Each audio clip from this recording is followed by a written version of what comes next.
বিশিষ্ট সাংবাদিক কাজল দত্ত প্রয়াত হয়েছেন আজ সকাল 8:30 নাগাদ। উনি ছিলেন নীরব কর্মী এবং দীর্ঘদিন ধরে অসুস্থতার সাথে লড়াই করছিলেন। অত্যন্ত সৎ এবং নীরবে সততার সাথে সারা জীবন সাংবাদিকতাটা উনি করে গেছেন।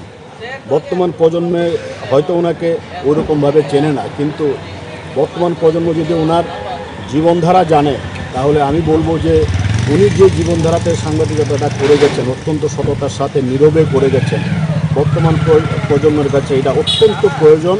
আজকের দিনে আমি বলবো যে কাজল দত্ত, প্রয়াত কাজল দত্ত আমাদের সামনে একটা উদাহরণ হয়ে থাকবে সারা জীবন। আমি নতুন প্রজন্মকে বলবো আপনারাও এই কাজল দত্তর যে জীবনধারা এটাকে যদি আপনারা অনুসরণ করেন তাহলে আগামী দিনের সংবাদপত্র সাংবাদিকতা আরও সমৃদ্ধ হবে।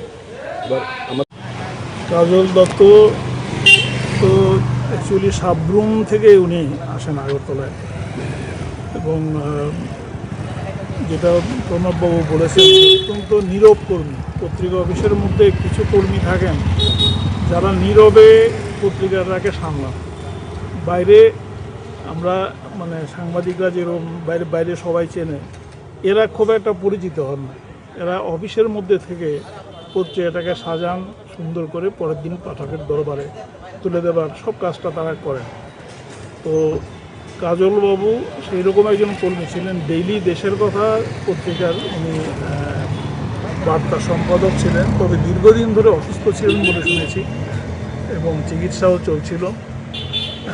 ছড়াকার, খুব ভালো ছড়া লিখতেন, একটা ছদ্মনামে লিখতেন, 5 কোটি দত্ত নামে উনি লিখতেন ছড়া। তার ছড়াও খুব জনপ্রিয় একসময় হয়েছে। তো দীর্ঘদিন অসুস্থতার কারণে লিখতে পারছিলেন না। তার মৃত্যু আমাদের সবার কাছে একটা অতুলনীয় ক্ষতি আর কি। অকৃতদার ছিলেন, সারা জীবন বিয়ে থা করেননি, একদম ডেডিকেটেড সংবাদপত্র কর্মী যাকে বলে তিনি তাই ছিলেন।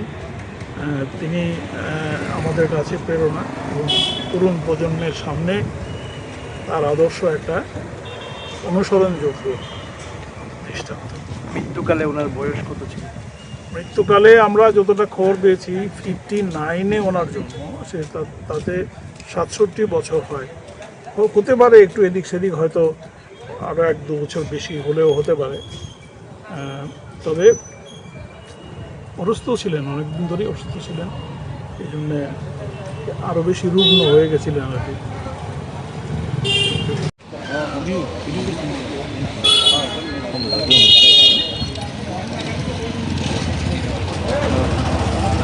দেশের স্বাদের আনন্দ লংতরায়।